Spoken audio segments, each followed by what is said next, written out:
Subhunkul Rakimov survived the Azerbaijan Airlines flight that crashed in Kazakhstan, killing at least 38 people on board. After at least one loud bang, he began to recite prayers, as shown in this video he shot and which has been verified by Reuters. Oxygen masks dropped in the cabin and passengers began to panic. After the bang, after the masks fell out, I saw that the fuselage shell was slightly damaged, and then I got scared. I thought that the plane would fall apart, that it would decompress and fall apart straight away. I was already getting myself prepared for the plane to fall apart. The Azerbaijan Airlines flight crashed on Wednesday after diverting from an area of southern Russia where Moscow has repeatedly used air defense systems against Ukrainian attack drones. 29 people survived. Rakimov says the plane swayed as if it was drunk before it hit the ground. I was conscious when I felt the impact. I was thrown up, hit, thrown up again. I was strapped in. I was being thrown back and forth. It all lasted for a few seconds, and then everything went quiet, in silence. Everything was quiet, calm, and I realized that that was it. We had landed. He says the sounds of sirens pierced the silence immediately. I started checking my body and realized that I'm fine. To my surprise, I was fine. And after I realized that I was fine, I calmed down. I didn't even know whether to cry or laugh, what to do. People started to moan. They started to come to their senses. 4 sources with knowledge of the preliminary findings of Azerbaijan's investigation into the disaster said on Thursday that Russian air defences had mistakenly shot it down. Russia has said it is important to wait for the official investigation to finish its work to understand what happened. The seized oil tanker, accused of sabotaging an undersea power cable and 4 internet cables, now sits off Finland's coast. Finnish investigators said the ship that has been linked to Russia may have caused damage to the cables by dragging its anchor along the seabed, causing a recent outage of the Estlink 2 power cable that connects Finland with Estonia. The Kremlin said Finland's seizure of the ship carrying Russian oil was of little concern to it. But Baltic nations are on high alert. NATO said on Friday it would boost its presence in the Baltic Sea after the suspected sabotage. Estonia launched a naval operation to guard a parallel electricity link. And Sweden's Coast Guard said it had increased surveillance of ship traffic. Of course, when a ship drags anchors along the seabed, long way, it can't go unnoticed. Estonia's Justice Minister Liisa Pakosta told Reuters on Friday that it was time to update centuries-old maritime law to prohibit damage to underwater infrastructure. The situation that is now at the Baltic Sea, where the anchors have been dropping several times in a row, and it can't be by accident. We think that it is a good idea to look over also the international law to make these investigations more smoothly. Finnish police said they were investigating the Eagle S on suspicion of aggravated criminal mischief and that crew members had been questioned. Customs officials said they believe the ship is part of a shadow fleet of aging tankers being used to evade sanctions on the sale of Russian oil. Meanwhile, grid operators said the damaged Estlink 2 power cable might not be back in service before August. President Frank-Walter Steinmeier dissolved Germany's lower house of parliament to pave the way for snap elections on February 23rd. This is in response to the collapse of Chancellor Olaf Scholz's three-way coalition. Die jetzige Regierung verfügt ausweislich. According to the vote on the vote of confidence, the current government no longer has a majority. However, I have not been able to recognize any majorities for a differently composed government in the talks either. I am therefore convinced that new elections are now the right way forward for the good of our country. jetzt der richtige Weg sind. Scholz lost a confidence vote in Parliament earlier this month after the departure of Finance Minister Christian Lindner's Free Democrats left his governing coalition without a legislative majority. The vote also kicked off election campaigning in earnest, with Conservative challenger Frederik Merz asserting that the incumbent government had imposed excessive regulations and stifled economic growth. Steinmeier said that problem-solving must become the core business of politics again after the elections in February. The president also called for the election campaign to be conducted fairly and transparently. Noch etwas versteht sich von selbst. One more thing. Of course, hate and violence must have no place in this election campaign, and neither should what they are preparing. Denigration, intimidation, violence, all that is poison for democracy. All of this damages our democracy. We must outlaw violence. That's what I expect from all those who are vying for responsibility. The Conservatives hold a comfortable lead of more than 10 points over the Social Democrats in most polls. The far-right Alternative for Germany is slightly ahead of the SPD, while the Greens, a coalition partner, are in fourth place. Chinese workers at a construction site in Brazil for a factory owned by China's electric vehicle producer BYD are victims of human trafficking, Brazilian labour authorities said on Thursday. They also said there was forced labour at the site in Bahia state, in what is a growing controversy in BYD's biggest overseas market. Brazil's Labour Ministry released video and photos that appeared to show an overcrowded sleeping area, a bed next to a kitchen table and dirty walls. After meeting with representatives from BYD and contractor Xinjiang Group, Brazil's Labour Prosecutor's Office said that both parties had agreed to assist and house 163 workers in hotels until a deal to end their contract is reached. On Friday, China's Foreign Ministry said it has maintained communication with the Brazilian side to verify the situation and says it protects workers' rights and requires Chinese companies to operate in compliance with the law. BYD and Xinjiang did not immediately respond to requests for comment on Friday. However, Xinjiang rejected the Brazilian authorities' assessment on Monday that workers at the site were operating under slavery-like conditions as inaccurate. A BYD executive previously accused, quote, foreign forces and some Chinese media of deliberately smearing Chinese brands. BYD has been building the factory with an annual capacity of producing 150,000 cars in Brazil. It's part of plans to start production there in 2024 or early 2025. The factory has become a symbol of China's growing influence in Brazil, and BYD has invested $620 million to set up the Bahia factory complex alone.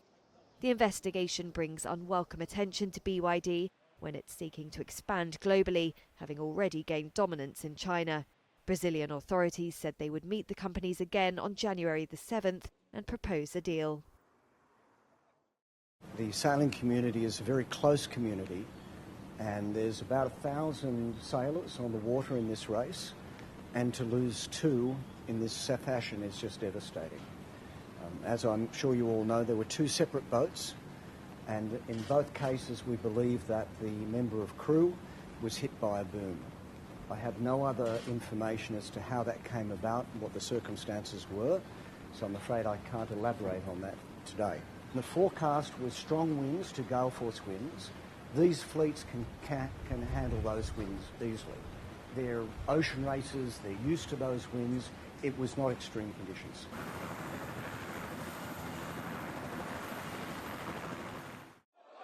South Korea's parliament impeached acting President Han Dong-seok on Friday, less than 2 weeks after ousting President Yoon Suk-yeol. South Korea's National Assembly Speaker Woo Won-sik.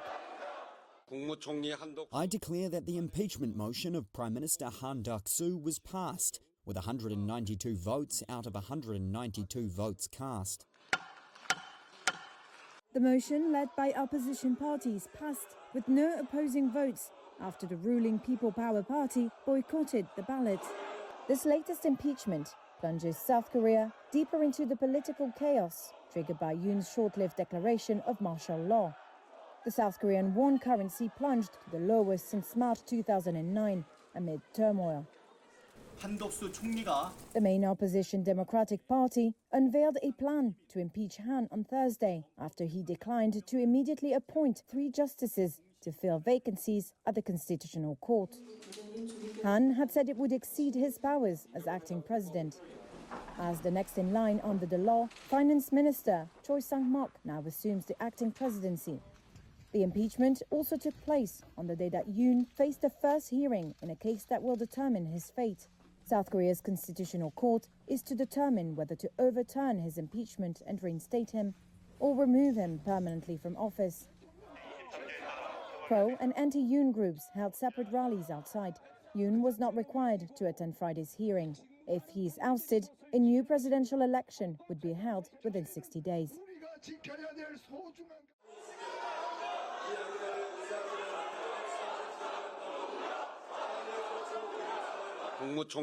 I declare that the impeachment motion of Prime Minister Han Duck-soo was passed, with 192 votes out of 192 votes cast.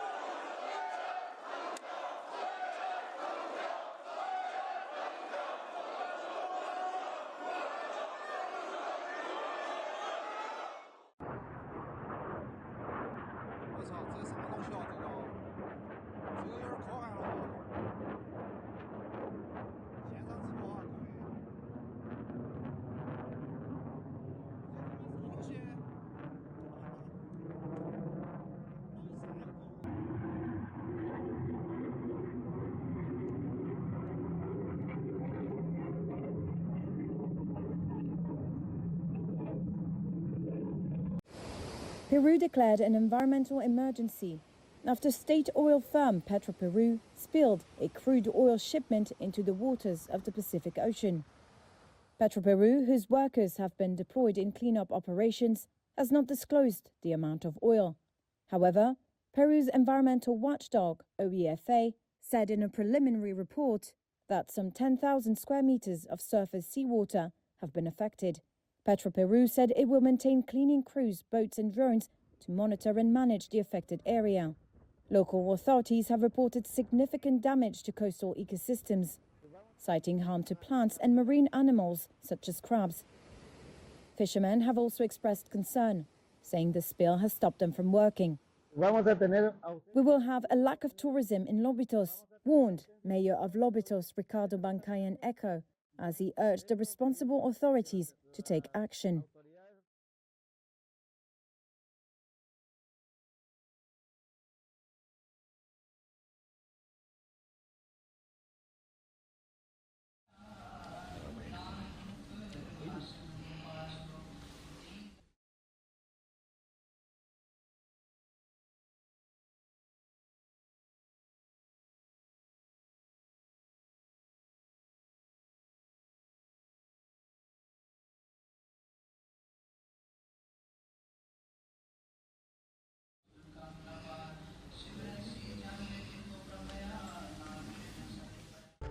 Moscow also intensified its onslaught on the country's energy system, and North Korea sent thousands of soldiers to Russia to fight the Ukrainians.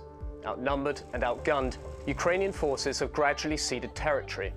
But in August, they launched an audacious foray into Russian territory in Kursk region. They took several hundred square kilometers, but they too are gradually being forced back. Ukraine also sent hundreds of drones to attack Russian targets throughout 2024, focused mainly on the crucial energy sector and weapons facilities. And Kiev finally won permission to fire Western missiles up to a few hundred kilometers into Russia. In response, Moscow fired a new nuclear-capable intermediate ballistic missile at Ukraine. In November, Donald Trump won the US presidential election, and he has promised to end the war in Ukraine quickly. We'll be talking to President Putin, and we'll be talking to the representatives, Zelensky and representatives from Ukraine. We got to stop it. It's carnage. Tens of thousands of soldiers and civilians have been killed in Europe's biggest conflict since World War II. The economic cost is enormous, and the risk of escalation is rising. Russia has lowered its nuclear weapons threshold and sees itself in a fight not only with Ukraine, but with the West. The The Ukraine war and Trump's return raise questions over what happens to NATO. The transatlantic alliance has been the bedrock of Western security since 1949. Ukrainian President Volodymyr Zelensky says Kiev is willing to negotiate a peace settlement, but he insists on security guarantees from Western partners to prevent renewed Russian aggression. President Vladimir Putin also says Moscow is willing to enter talks. Trump, meanwhile, says he will end the conflict soon. Some kind of negotiations in 2025 towards a settlement appear increasingly likely, though the timing contours are far from certain. What the United States does as Ukraine's main backer will be crucial. Will it continue to arm Ukraine? Or will it reduce or even cut military aid, weakening Zelensky and playing into Putin's hands? And what can Europe do to bolster Ukraine at a time of risk and vulnerability? Video from social media showed people scrambling to get out of Sana's international airport on Thursday, as Israel said it struck multiple targets linked to the Houthi movement in Yemen. Houthi media said multiple people were killed in the strikes. This footage from Houthi-run TV is said to show the aftermath at the airport. The head of the World Health Organization, Tedros Adhanom Ghebreyesus, said he was in the country and was about to board a plane when the airport came under attack. He said he was in Yemen to negotiate the release of detained UN staff and to assess the humanitarian situation there. There was no immediate comment from Israel on that incident. In addition to striking the airport, Israel said it hit military infrastructure at ports on Yemen's west coast and power stations. This footage from the Houthi-run outlet is set to show some of the destruction at a power station. Israel's Air Force released this video, which it says showed fighter jets taking off to hit other Houthi military targets. Prime Minister Benjamin Netanyahu told an Israeli news outlet that the country was just getting started with its campaign against the Houthis, who are aligned with Israel's arch-enemy, Iran. We will persist in this until we complete the job, he said in a government press office video. There was no comment from the Houthis, who have repeatedly fired drones and missiles towards Israel in what they describe as acts of solidarity with Palestinians in Gaza. On Saturday, Israel's army failed to intercept a missile from Yemen that fell in the Tel Aviv-Jaffa area. More than a dozen people were injured. More than a year of Houthi attacks have disrupted international shipping routes, forcing firms to reroute to longer and more expensive journeys.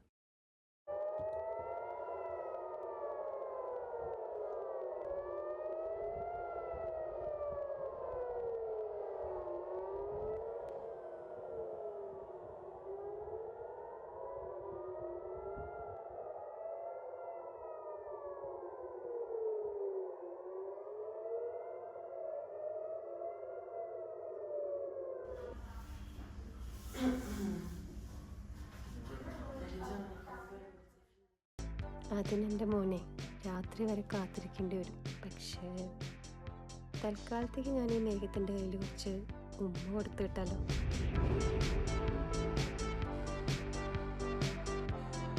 ഈ ഭാവിയെപ്പറ്റി ചിന്തിക്കാറുണ്ടോ?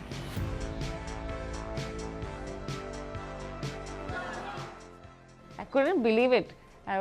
We got a lot of messages from like people who have seen it before, because I think because of time zone thing, we saw it only in the morning.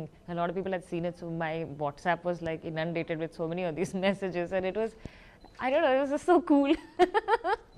I never thought that he would watch our film, so it's something that we never imagined, and it's so nice. For us, it was really important that it goes in the cinema, and it's so nice that we got a second release, and still now I want to show it even in cities where it's not shown so far, like smaller cities like Guwahati and places, because we had a very good run in Bhubaneswar. So I want to take that model and maybe show it even in other cities.